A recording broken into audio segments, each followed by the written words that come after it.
One of the problems is they forget who elected them. They forget who supported. We're back, and once again, I have a family member on the telephone, and let's find out. Can I get your first name, and how are you watching us at this time? I'm watching you on cable, Cable channel 91. 33, I believe. Okay, and who am I speaking to once again, please? Evangelist Pamela Johnson. And are you from the Detroit area? Well, I'm just moving back. I've been gone for like 14 years. I moved to Port Huron, You moved to where? Detroit. I'm back in Detroit now. I mean, where did you go? Oh, I went to Port Huron. You went to Fort Huron? Port Huron, Okay. Michigan. Okay. And hmm how was it there? Well, I didn't learn about the racism uh, until like 8 to 9 years later. It was really friendly people. It started out, as black people being really friendly. And the more you get to know them, the more they went back into bondage or fear of the white people. And I'm a person of, you could take me out of Detroit, but Detroit is still in me.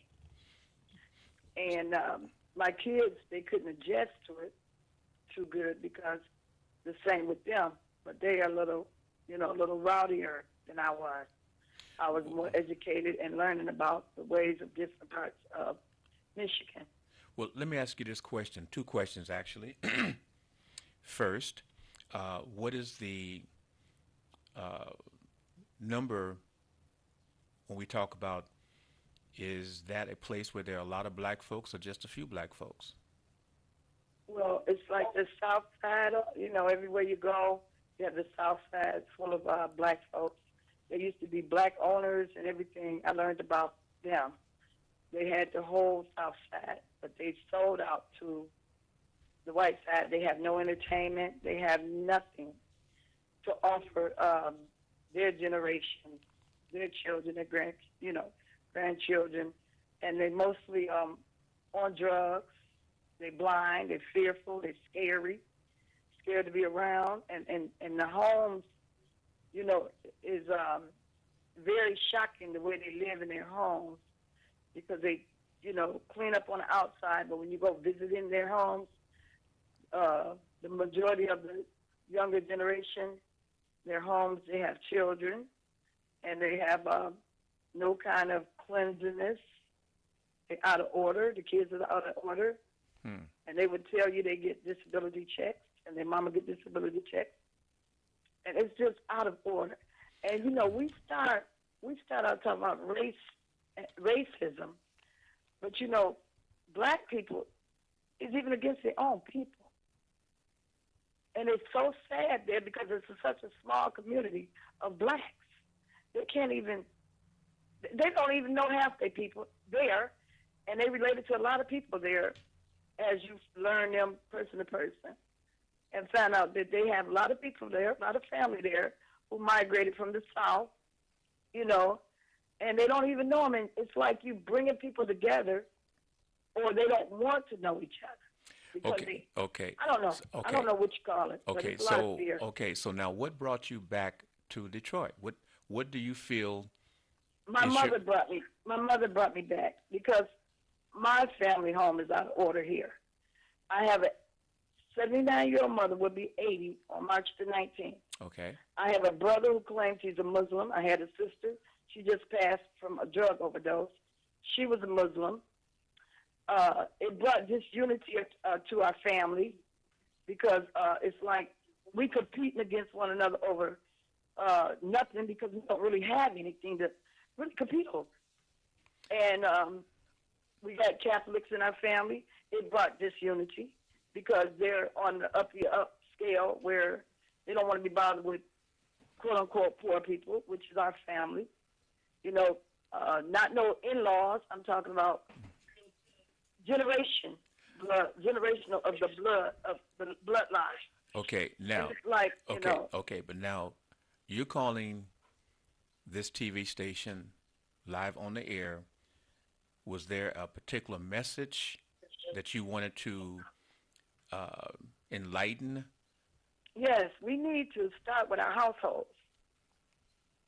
As far as unity in the home, we shouldn't wake up every day have to argue and fuss and fight because you feeling some type of way in the home.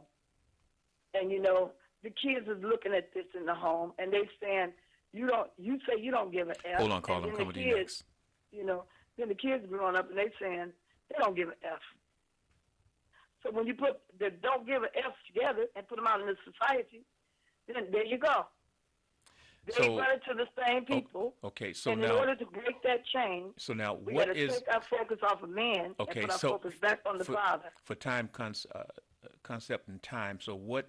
Can you hold on just a moment? Let me just find out who this other person is. Caller, you're live on the Get Up Stand Up program. I'm Billy Jones, and you're live. Can I get your first name, your conversation, please? Candleman, Billy Jones. Hey, Candle Man, refreshing to hear from you. Yeah, how you doing? I'm wonderful now that I get a chance to hear from my brother. My brother, I'm on there with you. We on there this weekend, right? Tell us what's going on this weekend. Well, this weekend we're bringing a candidate that's running for governor Abdul, and we will be on the Mr. Billy Jones show this Sunday at 9 o'clock. Okay. We'd like for everyone to tune in, and if they have questions that they want to ask this candidate that's running for governor, we'll appreciate if you call in, and you can go with some of the toughest questions, but respectful questions, and it's going to be a good show. We need everybody that's listening and is calling in today to listen to the Billy Jones show at 9 o'clock on Sundays. So that's from 9 a.m. to 10 a.m. That's Talk Beat Jones. As we told folks, is that we're going to reach out to folks who are running for governor, folks who are running for Congress. In fact, we are now going to have some persons we're looking at running for Bert Johnson's position as senator. So we're looking to make that program because I can't look for other folks to bring to me that caliber of people to interview. So I'm going to reach out on my Talk Beat Jones show and see if I cannot get the type of people to interview that is going to be impactful in this community and potentially represent us around the world. So this Sunday from 9 to 10, and Candleman, you're going to be at the desk with me, correct?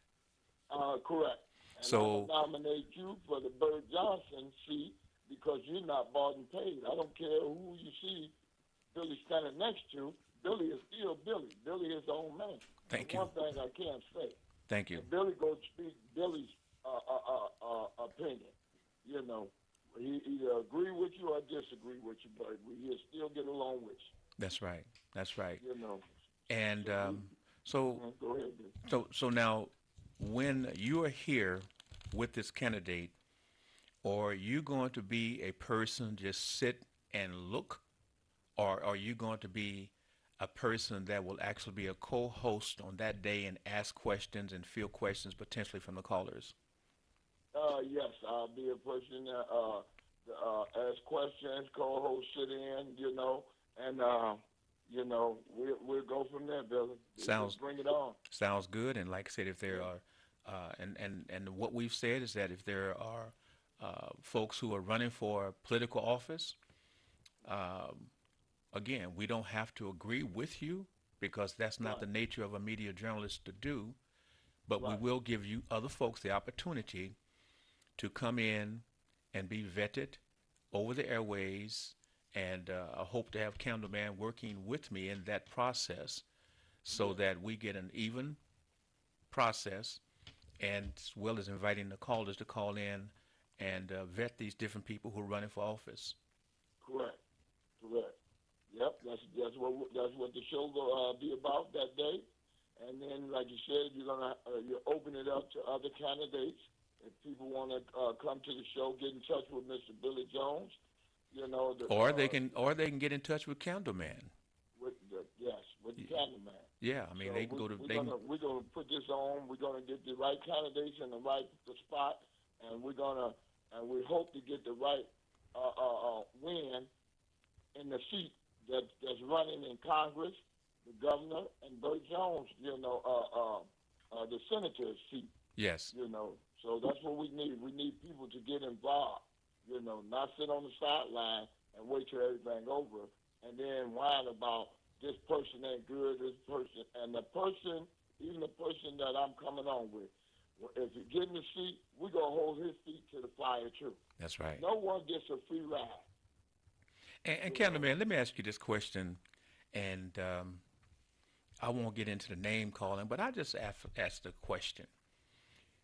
When we have person or personalities that are on the microphone, and we have discussed about the low voter turnout situations, and we've had a person who actually ran for office at least twice, didn't win, but have the audacity to, in the elections that prior and the elections that's coming up, goes through the perspective of telling his base of people who follow what he has to say that I'm going to abstain from voting. I may have a vote. I may have a anti-vote symposium. Can you? I mean, when we are saying that we're not going to vote and we're encouraging potential people who are listening to us, followers as such, not to vote, and then we're going to turn around and talk about the person who will potentially win, I'm confused. Can you help me understand that a little bit? Well, we shouldn't be confused because they should be confused because the votes is all we got to work with right now. Mm-hmm. That's how we get around things with votes. It's just when people say that, it's just because we don't come out and vote in numbers. See, we have to hold their feet to the fire, when we vote, but we also have to come out in big numbers and vote to make it count. You know what I'm saying? They see that we're not coming out. I mean, why should they do stuff, for us, man? It's not us, Billy. It's them that say, I'm gonna vote. I'm not gonna say my vote don't count. Yes. Only way it don't count is if they don't put it in there. And if they don't put it in there or take it to the ballot box at the end, then we need to be out in numbers, not no 100. We need to be out in thousands. And that's one of the problems in the black community. Yes. We got good people that do come out, Billy, but are not enough of us to make a big difference. Just like, everybody should be flooding the show, your show, on calls, asking different things and giving different opinions. But maybe because it's Billy Jones, or Billy Jones speaks Billy Jones' mind, and they don't agree with it. We don't have to agree, but I'm still going to call in and voice my opinion, or if I have some idea that I think would benefit the community, I'm going to speak on it. But don't stop calling because Billy Jones hosting the show, or you don't agree with Billy Jones, or Billy Jones has said something that you don't like, he respectful. He comes straight at you, and I'm not trying to take up for Billy because Billy can take up for himself. But I'm just saying what I didn't see and what I didn't deal with. We had different agreement with each other, or we disagree with each other on certain issues, but I'm still calling. I have disagreements. I had it with my mother, my brother, my dad, but I didn't stop liking them. That's their opinion, and this is my opinion. That's right. But when it's somebody else, oh, man, I can't stand this person called this and that. Man, come on now. It seems to me that some people have the license to speak stupidly, and people love them. Yeah. And that's the process, is that this person has the license to be stupid, and the other person has the unlicensed that if they say one particular thing that you don't care for, now you want to murder them per se. And it's like, okay, then you run because stupid is as stupid will be. Because again, I asked the question, how can someone who have run for office, which requires people to get out and vote, then take a major platform and encourage people not to vote? Because if you say that you are not going to vote, then you're giving a license to other folks not to vote as well. And no one checks and say, hey, because again, if you are stupid and allowing stupidity to come across your airways and without putting a check and balance on the person, Right. then the person says whatever they want to say, however they want to say it, and everybody just goes along with the flow. You know, there was a person called Fearless, used to wear big glasses, a cartoon character. You remember? Right. So, Right. I'm just saying that we have a different approach, and it's called keeping your feet to the fire on the microphone, and we keep it clear. And some people don't like that, and that's okay. But by bringing persons here that people can identify, they can ask their own questions if they choose to. They can hear what the person have to say. Like I said, Candleman, as you see, is his own person, unbought, unbridled. And as he sit at this table with me on Sunday, I will not ask him, well, Candleman, what are you going to say? Oh, Candleman, you can't say that. It's strictly whatever the man chooses to say and question and may answer from Candleman's perspective. That's how we're going to roll. Yeah, and I appreciate you, Billy, because if I say something Billy don't like, Billy gonna let me know. I don't want to be around somebody that always say yes to everything I say. You know what I'm saying? I want somebody, you know what I'm saying, be around me. If I step on their toes, then they gonna say, ouch, man, get off my feet. You know what I'm saying? You know, I mean, and that's what I like, man. You know, people will say, well, kind of man talking with Billy. Yes, I am, because this ain't no back in the kid day when your friend didn't like somebody when you was a kid. Don't play with him because I don't like him. Oh, that's your problem. You ain't done nothing to me, you know, and if you do, I can sit down and talk with him about it. You know, so, you know, people hear you talking on the show and say, well, I can't man on talking with Billy. Billy ain't done nothing to me. And if you do, we can sit down and talk about it. If we have a disagreement, we have a disagreement. You know, life is too short. It's too short. We're wasting it on all this evil stuff. One day you're here, the next day you might be gone. Just like the young lady I know just passed away in the fire in Southfield. We seen her last week at the dance club. Wow. She got caught up in the fire, young lady, and they killed her out in Southfield. Sunday, I think it was Sunday morning. Wow. You know, people say, I just seen her yesterday. Well, how did you treat her when you was around her? Yes. You know, and things. You know, that's why they say, you know, treat people like you want to be treated. You know what I'm saying? We can, like I said, Pull on callers. We can agree and disagree and still get along. You know what I'm saying? Life is short. That's the way I look at it. Now, people got their own opinions, and I'm not knocking them. That's what they want, then that's what they do. But I got a lot on my plate to be worried about somebody disagreeing with me over a political thing or this and that. Do you? I always tell people, do you, because I'm going to do me. And Well, that's how you get along. We're going to open it up Sunday from, like I said, we'll be here from 9 to about 9:40, potentially with the candidate.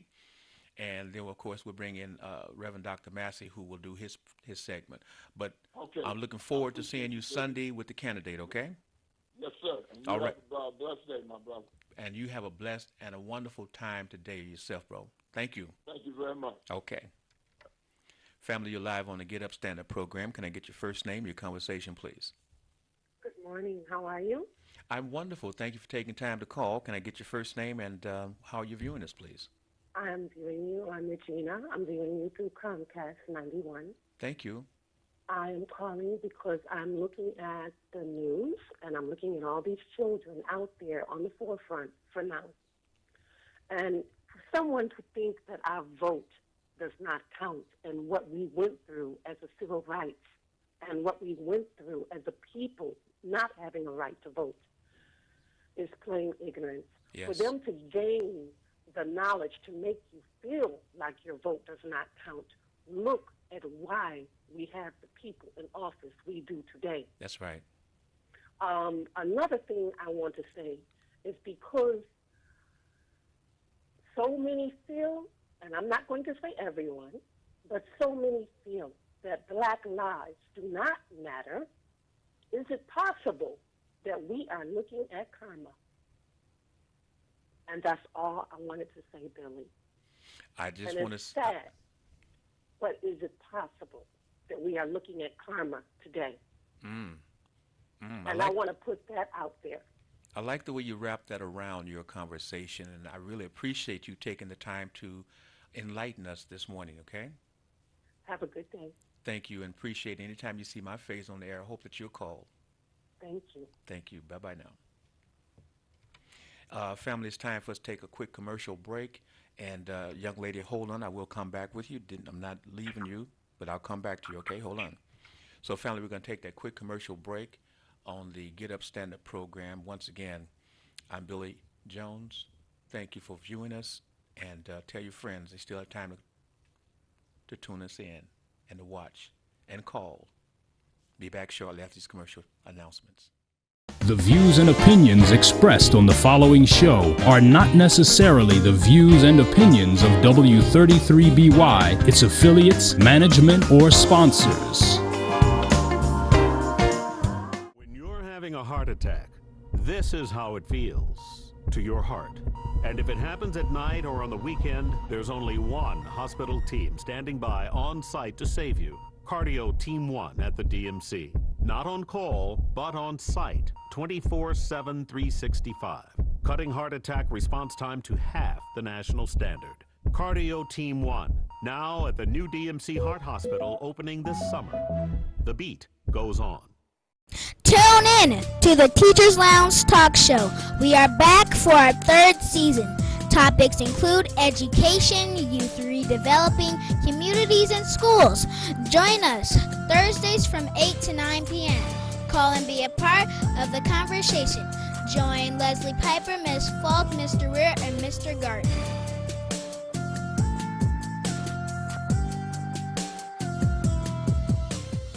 This is the Talk Beat Jones, and I am Billy Jones. I want to invite you to listen, to watch, and to participate every Sunday from 9 to 10 a.m. That's right, from 9 to 10 a.m. That's the Talk Beat Jones, and I am Dr. Talk.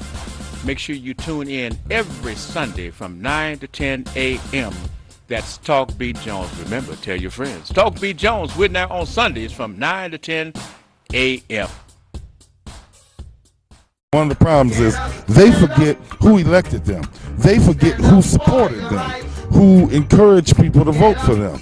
So we got to hold people accountable. We're back with the Get Up Stand Up program. I'm Billy Jones. Young lady, you've been waiting.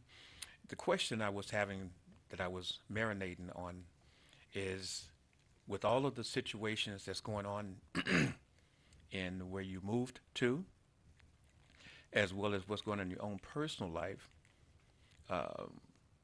what do you see is not just a problem, but can you tell us how do you see making a solution happen?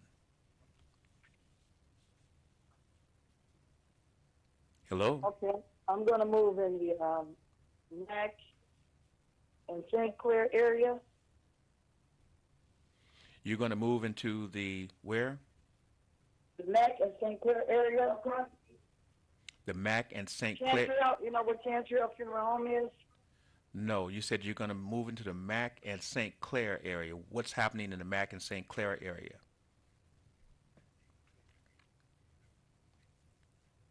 Okay, the vision that I have, the home that I'm buying, is on the corner. I have 2 lots. One belongs to a missionary church around the corner, and I have a lot next to my property. And I'm planning on making a garden, and for those who need vegetation and plants. My mother gonna put flowers. She's 80 years old. That brought me back to take care of her. I have other siblings that's not doing it properly, so I want to like the neighborhood. It has a lot of abandoned homes on it. and I want to go inquire about the addresses and see what I could do to save some of the homes.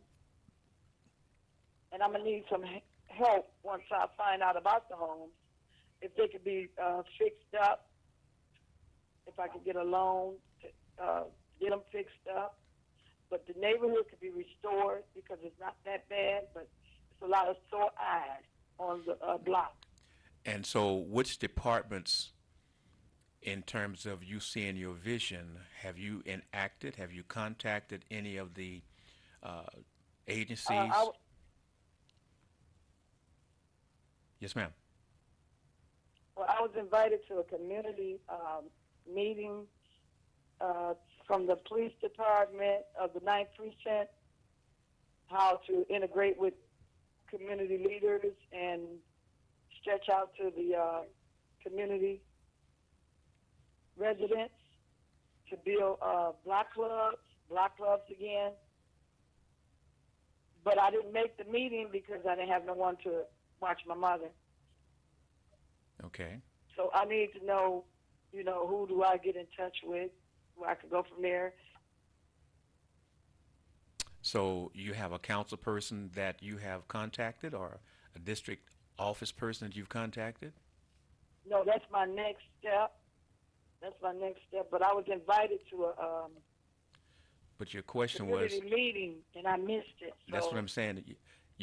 I'm saying that with the vision that you're having, and in terms of you saying, but you need to know, then you would have to contact the city council person in the area that you are looking to become involved with, and that city council person would have, quote, a district office, and to contact that district office person and ask them the details in terms of what steps and which persons would you contact to make these things happen, and they could help you develop a map in terms of you need to go here, you need to go to this office, you need to contact this person, and follow up.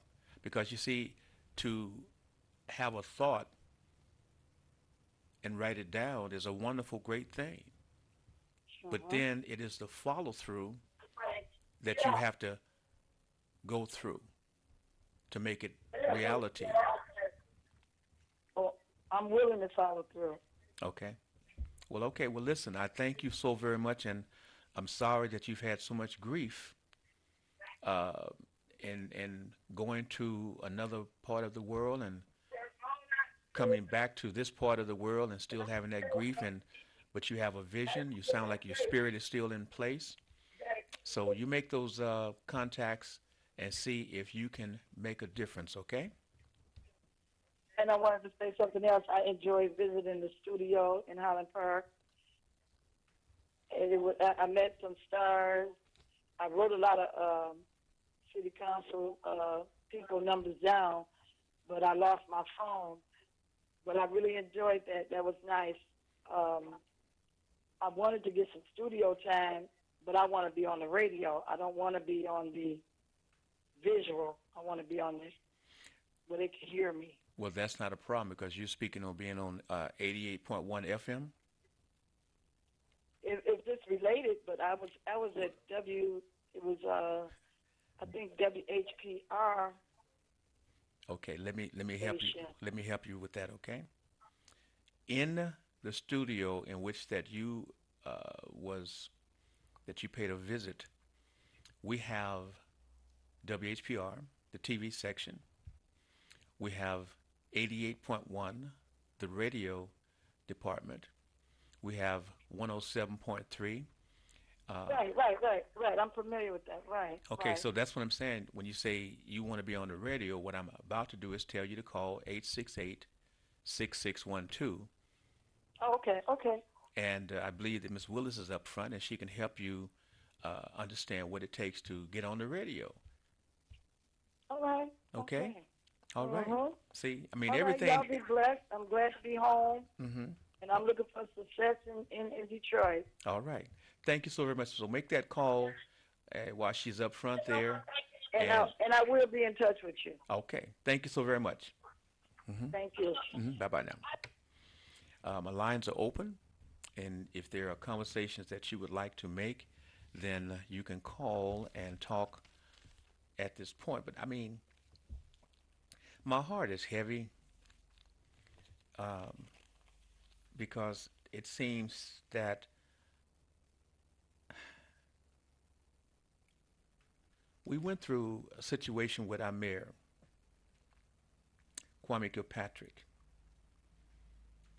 and all the black folks that was brought down in his administration, and some of the different satellite businesses and libraries and different other places of business that uh, it just was heavy.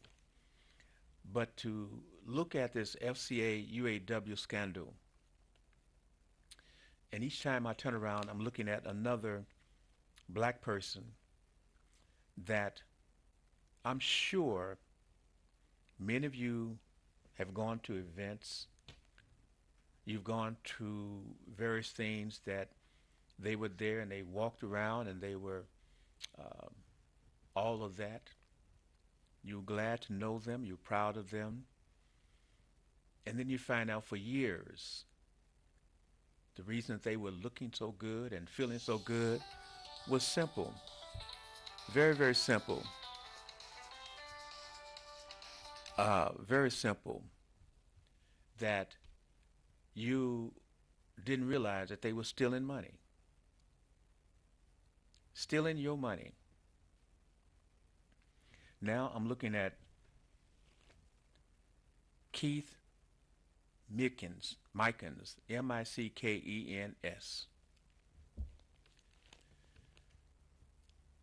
and the things that they spend the money on is just really ridiculous. Many of us saw in the papers um, how we felt about, um, let's see where it's at. Let's see. Oh, here it is. Here, how many of us felt about the late UAW Vice President General Holyfield and his wife Monica Morgan, and to come to find out that they were on the down low stealing. And then we have Verdell King at 65. She's of Detroit, the first African American female to be elected president of a local union in UAW Chrysler's history, who was accused of, among other things, buying designer shoes, clothing, jewelry, and luggage using. And that's true in terms of the type of things that all of these people that we're coming about being charged, that's what they were doing. Buying those type of items, although Ms. Morgan had a little bit other things. And these are people that you know. Detroiters. These are people that you know and respected.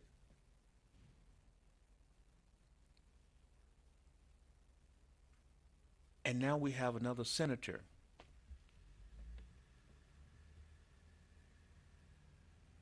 Yeah, we had Virgil Smith. Now we've got Bert Johnson. And I remember Bert Johnson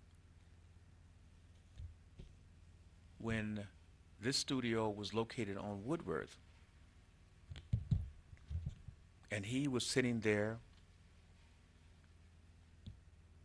with a guy that he took his place, who is now a judge. Why?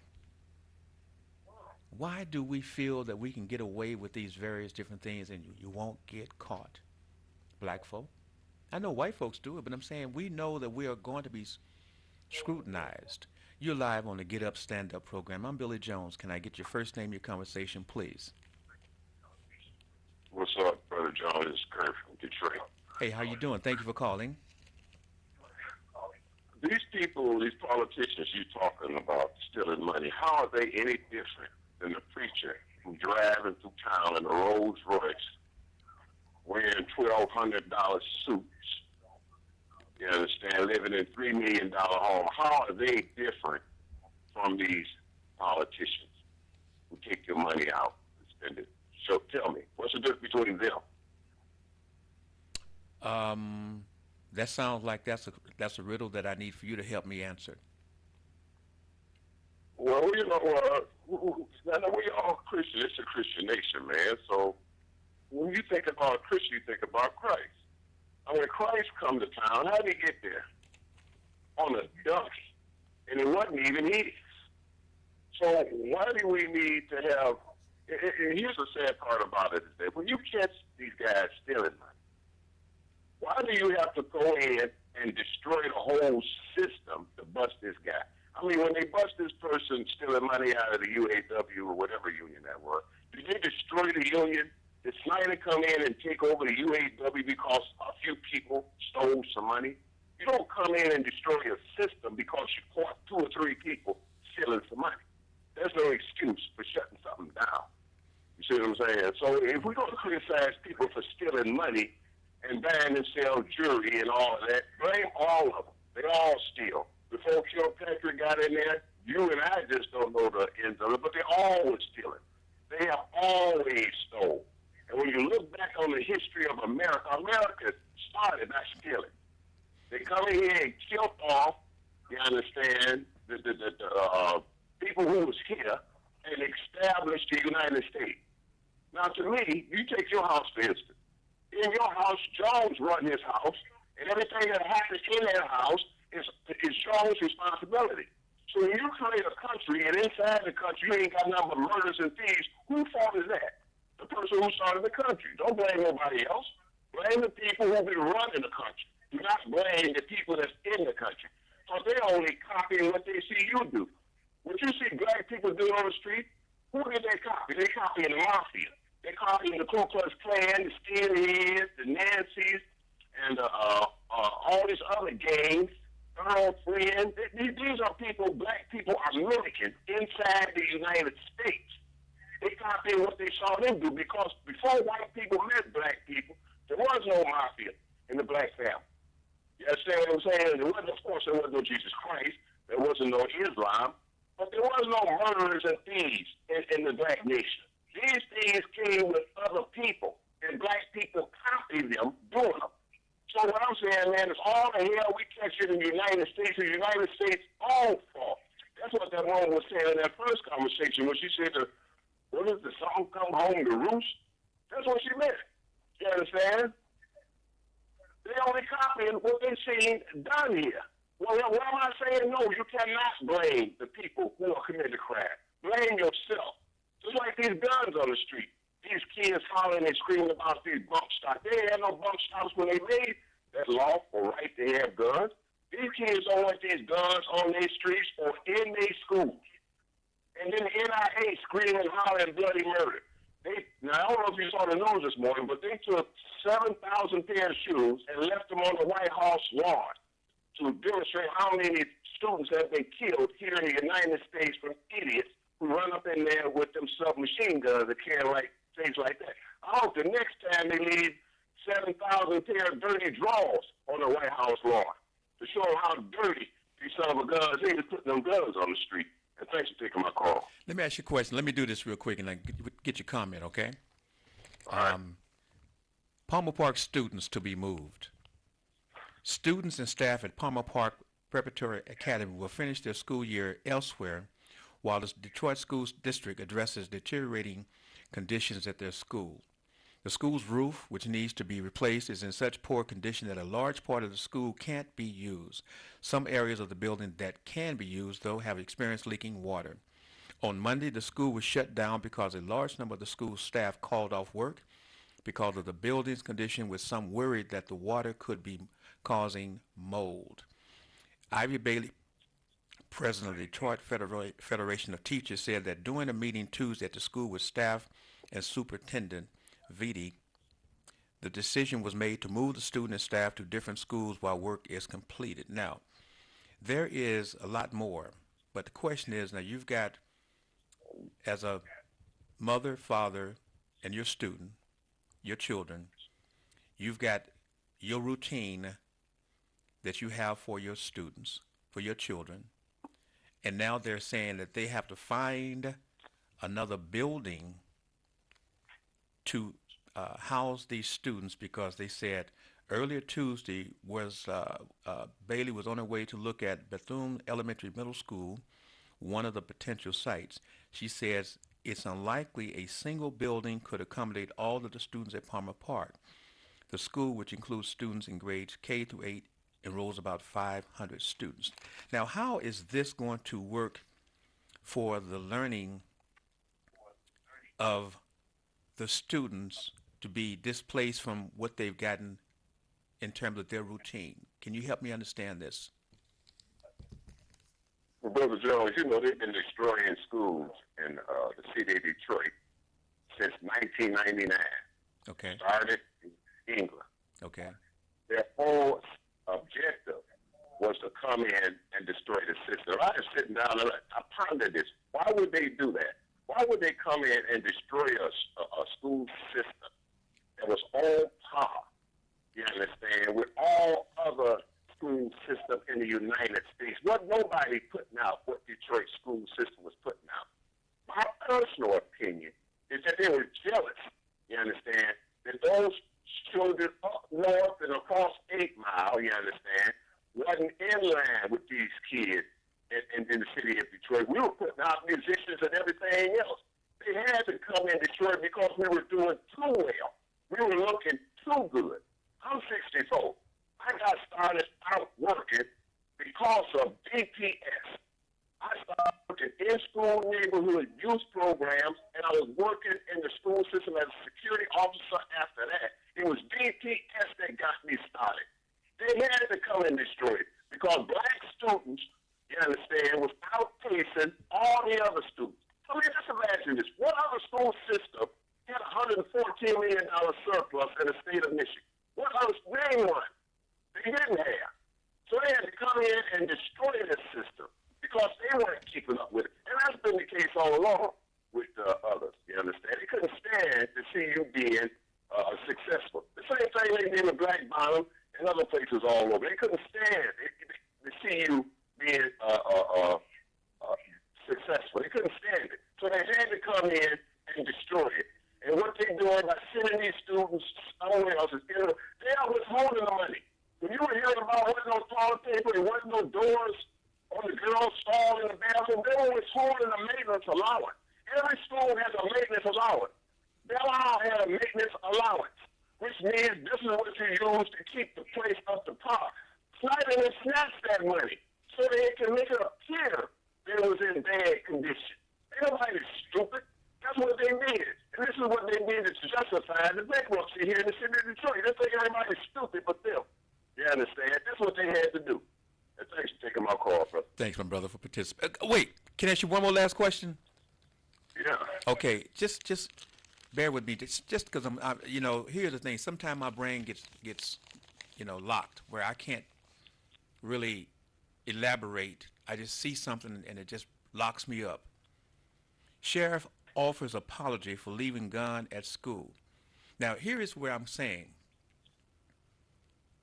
I can hit you in your face and then turn around and apologize to you, and that's supposed to be okay. I can do things to you, and all I've got to do is apologize. The people that we put in office can do something really ridiculous, and we'll go for a whole week complaining until they finally say, I apologize. Then it stops. Now here's something. A county sheriff apologized Tuesday for accidentally leaving his backup gun in a Michigan school gym locker room. He says his mistake is inexcusable. In the 20 years of law enforcement service, I've never left a weapon anywhere, he said in a statement. I have no excuse for my lack of responsibility with this matter. I have worked diligently my entire career to protect people, especially our youth. However, I have failed to do just that, and I'm devastated with my lack of accountability in this matter. He said he used the locker room at Shepherd Middle School to change from street clothes into uniform for an event at the weekend. May said he believed the gun, his backup weapon, was in his bag when he left. A student later found the gun and told an adult, according to him, it wasn't clear that the guy man, an elected official, would face disciplinary action. Now, why would he not face disciplinary action with all these school shootings? And they're talking about guns, and here is a man that don't even know damn well where his gun is, and he's changing from street clothes to his official clothes, and he is an elected official carrying not one gun but a backup gun in a school setting. Now, what do you think about that? Well, see, this is what these school students are saying, though, Billy Jones.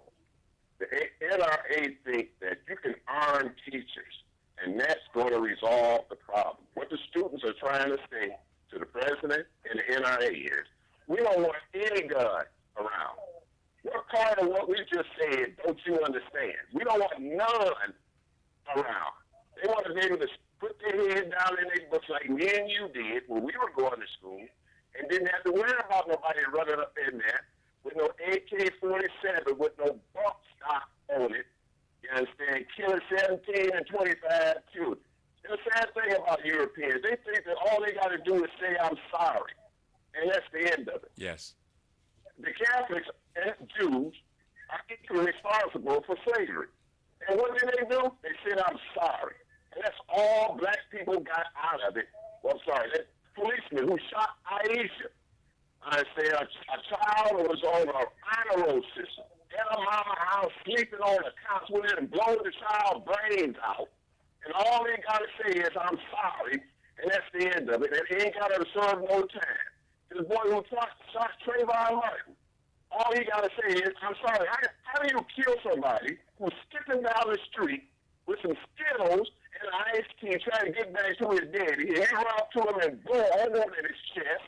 And all you got to say is, I'm sorry, and that's the end of it. Mm-hmm. Black people are sick of this, man. Man, it's fake. Really, break another brother's back, arrested him. Then a guy in New York, I saw a little 5 feet man jump on that 6 feet man back and choke him to death. And all they got to say, then they sat on a brother at Kroger's up here on 8 Mile. The guy says, I'm sorry. And that's the end of it. And then they go home, sit their little white baby and bounce them off their lap, smiling and cheesing with them, playing with them, but you don't blow this child's brains out. And all you got to say is, I'm sorry. But black people are sick of, I'm sorry. We don't want to hear no more, I'm sorry. Student, I'm sorry. We want to hear no, I'm sorry. You ain't got to get into AK-47 and no AR-15s out on residential streets. Do you know that they also sell flamethrowers that can shoot out 20 feet? Did you know that you can buy them online? What would you need with a flamethrower on a residential street that can shoot out 20 feet? Yeah. You know that? You don't think online, Google it. I saw that. I saw it. These people are insane, man. Yeah. So, thank you for participating. And family, so that's why there are times when I sit behind the microphone that I need you to participate. Now, people see me on the streets, people see me in the stores, and I'm recognized. And I'll ask, do you call? And they'll tell me, no, I just enjoy listening to you. Well, family, it's actually a two-way street. I enjoy listening to your opinions as well. I really do.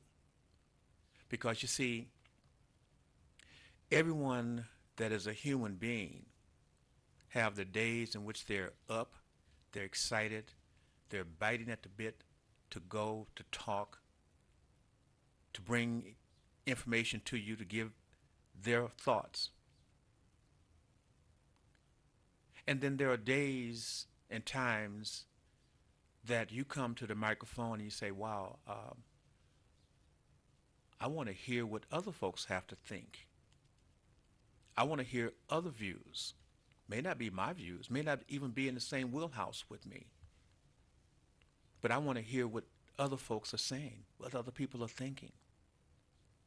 And I want to reach out and say thank y'all today for lifting me up when I was in a dark spot of not really wanting to be at the microphone to speak my thoughts. Because when you're in a dark spot, a dark space, then you're not going to be enlightening with folks. You're going to be speaking from the gut. And that's not what you want to do when you come behind the microphone and you're talking to the world. You've got to use your intellect. You've got to use your brain. You got to know how to edit yourself as you're speaking. I hear folks on the microphone, both on television and the radio. Smart folk. But sometimes they just run off at the mouth and they don't think. And they don't think. And I wonder why, with all of the audience, with all of the participant people, you don't put them in check. But you will say, thank you for taking my call. And I'm going to ask you, would you please stay with me as we prepare to take the top of the hour commercial break on the Get Up, Stand Up program. Once again, I'm Billy E. Jones. We'll be back shortly. We're going to take a commercial break, and we'll be back shortly on the Get Up, Stand Up program. You're watching W33BY, Detroit, Highland Park, Michigan. The views and opinions expressed on the following show are not necessarily